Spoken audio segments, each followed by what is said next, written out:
What's up? Brian Tong here, back from my 1 week break in Arizona, and it was an amazing time, but there's a whole lot to catch up on, so we're going to talk the latest reports for the new iPad Pros and AirPods and more. But first, let's start with Apple's official announcement that WWDC24 will be the 35th annual Worldwide Developers Conference, and it will take place on Monday, June the 10th to Friday, June the 14th at Apple Park in Cupertino. And it will be an online event like it has been before, but a select group of developers and students will be invited to be on campus like before, and you can register through Apple's website to enter their lottery for your chance to be invited. Now, media invites have not gone out yet, so we'll find out more later, hopefully, but we always like to break down the invite and pull whatever clues that we can from it, and it's clear that Apple is easily going to announce a smart ring, because look! There are rings around the WWDC24 logo. 3 of them. It is so obvious. And I really hope you didn't believe me because of April Fool's. Okay, here, let me make it clear. There will be no smart ring at all. But we've heard all the rumors about this year being all about iOS 18 and Apple's debut of their own artificial intelligence features. Well, Apple's own Greg Joswiak had a little tease of his own on Twitter saying, it's going to be absolutely incredible, while deliberately capitalizing the A and I in absolutely incredible, which is a pretty obvious reference to NBA superstar Allen Iverson being at WWDC 24. That is going to be crazy if that happens, or it's actually just a sly reference to artificial intelligence. Yeah, that's probably what it is. Now, you might recognize Jaws from such recent videos of mine like the state of the iPhone, where I got to talk to him and other Apple team members about the iPhone in an Apple cart around Apple Park. Even Jaws gave it his approval. Now, that's a good Apple. Yeah! Okay, but back to the invite. If I had to throw a random guess at it, I think the rings around it could possibly represent the animation that happens when you talk to Apple's new next-gen AI assistant. It will most likely be called Siri. Maybe they give their new AI a whole new name, but if I had to make a guess, I think it's the new animation when you talk to their new assistant or when it's thinking and processing whatever new AI features it has. And yes, this is a total guess, so don't be coming for me if I'm wrong in the comments in a couple of months because you have nothing better to do. All right. Let's talk all about iPad Pro rumors, and every rumor and report tells us that this is going to be a significant change for the iPad Pro lineup, if true. Now, there's been a lot of chatter about an announcement at the end of March, which didn't happen, and then April, which hasn't happened. Well, now the latest from Bloomberg's Mark Gurman says Apple will introduce the new iPad Pro and iPad Air models in early May. Sure, you could call it a pushback, but nothing was ever official in the first place. But the new iPad Pros will still come in 2 sizes and are expected to get new OLED displays with a new M3 chip, thinner bezels around the screen compared to previous models, according to reports. Now, the new thinner OLED display will not only bring deeper blacks, a higher contrast ratio, more vivid colors, and better power efficiency, but it's expected to bring an overall thinner body as well. Now, reports claim OLED panel supply chain issues could be partly behind the iPad Pro's launch delay, but the new design reportedly has complex new manufacturing techniques, and Apple is working to finish software for the new devices, according to Mark Gurman. Now, the new iPad Pro is also rumored to offer a new matte display option for the first time, in addition to its standard glossy glass finish, so we'll wait and see about that. The rear cameras will also be improved, and it's expected to have a landscape camera on the side instead of the top while holding it in its vertical position. Now, we are also expecting to get a new updated Magic Keyboard with a partly aluminum body, give it maybe more of that laptop feel, and an updated Apple Pencil. The Pencil could feature different interchangeable magnetic tips. There's been reports about color sampling capabilities to use colors from the real world with the Pencil, and then a shorter design with a glossy finish. You know, the Apple Pencil hasn't been updated in over 5 years, so this is expected to be a big upgrade for the iPad Pro lineup and its accessories. But a big question is, even with all these changes, right? I haven't upgraded my iPad Pro since the M1 iPad Pro, and these changes and upgrades, they sound awesome, but will they show me enough software-wise to make the upgrade and feature-wise? And I only say this because I was excited when they finally brought Final Cut Pro to the iPad Pro, but I haven't changed any of my workflow to accommodate that because I'm just so efficient at what I do right now. Look, it's prime for the next generation of creators, but I was asking for pro apps since the very first iPad Pro back in November of 2015, and now once they did it, I didn't switch over to using them on iPad, and that's just my experience, right? I'm good at what I know, but are you ready to upgrade to the new iPad Pro, or are you still good with what you have? We know a lot of people hold their iPads for years. Hey, put in the comments because I'm going to read them and also respond to the dumb ones.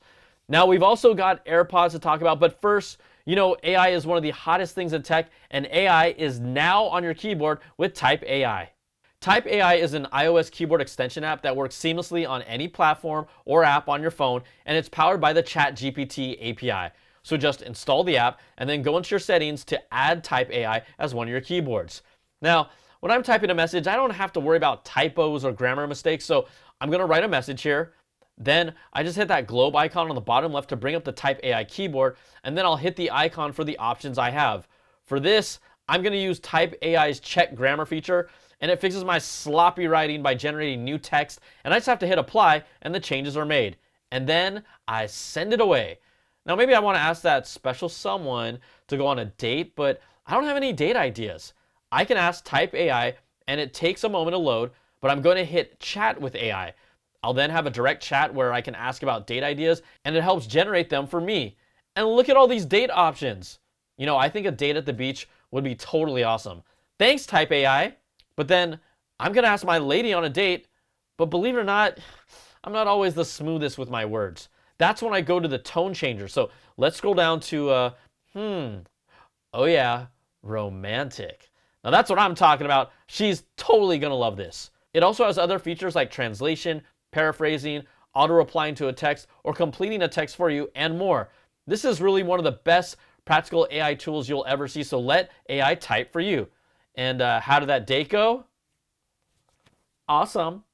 You can now use Type AI to help you generate formal business emails, get information, or enhance your writing skills. AI will now be on your keyboard, just one tap away, and you can download Type AI on the App Store.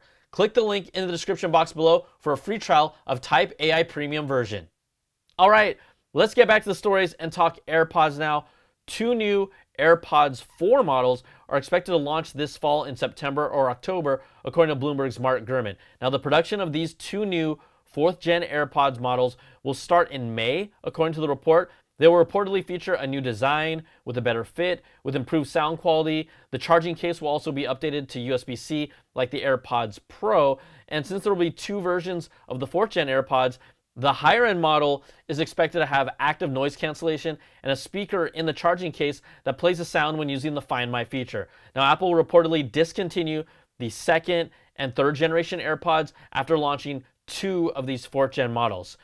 Also, if you're wondering, what about AirPods Pros? Well, those are expected to see a new version sometime next year, but the current AirPods Pro will reportedly get a new hearing aid mode thanks to iOS 18. And this would be another software improvement that Apple brings to users for free after bringing on adaptive audio, conversational awareness, and personalized volume as updates last year. And hey, just a reminder that next-gen AirPods Max, those are still expected this year, but from everything that we've heard, it's just going to be a USB-C port upgrade and no move to the H2 chip, which would mean that all the audio features that we listed before, like adaptive audio and more, would not be able to be used if they don't have the H2.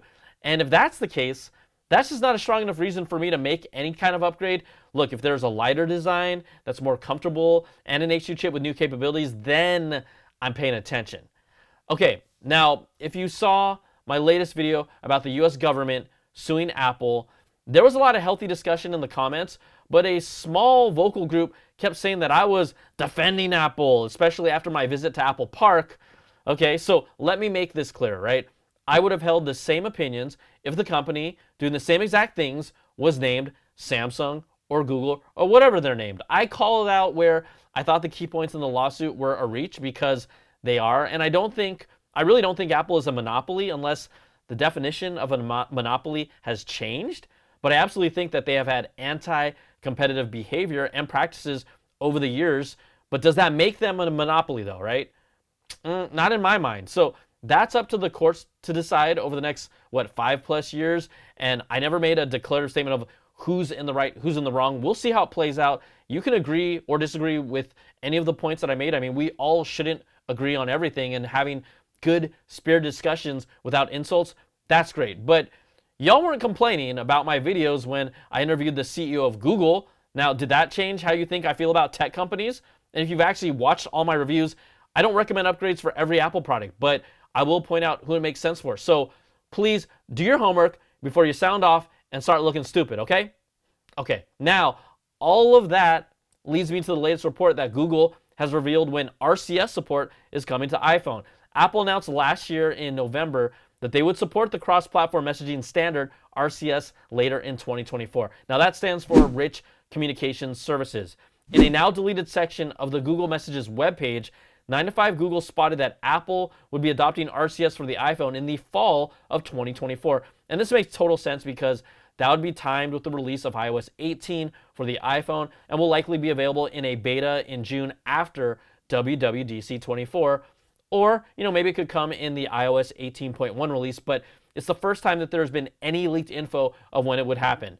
Now, RCS would bring higher resolution photos and videos, audio messages, typing indicators, read receipts, Wi-Fi messaging, and improved group chats and emoji support cross-platform. So this would obviously be a big deal. Now, there are features that exist on iMessage and third-party messaging apps, and it's expected that they come to Apple's green messaging bubbles this year. It's iMessage that is one of the big focuses and the case against Apple for being a monopoly. But part of me, wonders if all of a sudden at WWDC24, we get an announcement that iMessage will now be available on Android just to try and preemptively squash those issues. Like, how would the crowd at WWDC react to something like that? I could almost hear the gasps and the laughs. Hey, we'll see if it happens. I don't know if it's going to happen, but you could imagine it maybe happening. Now, that's it for this video. Everybody, if you like what you see, give me that thumbs up, subs up, and hit that notification bell, ding, to get all my latest videos when they drop. And if you want more of that Apple goodness, you can check out my weekly Apple Bits XL audio podcast with the latest stories and special guests. Thanks so much for watching, everybody. Take care, and I'll see you on the next video. Peace and love.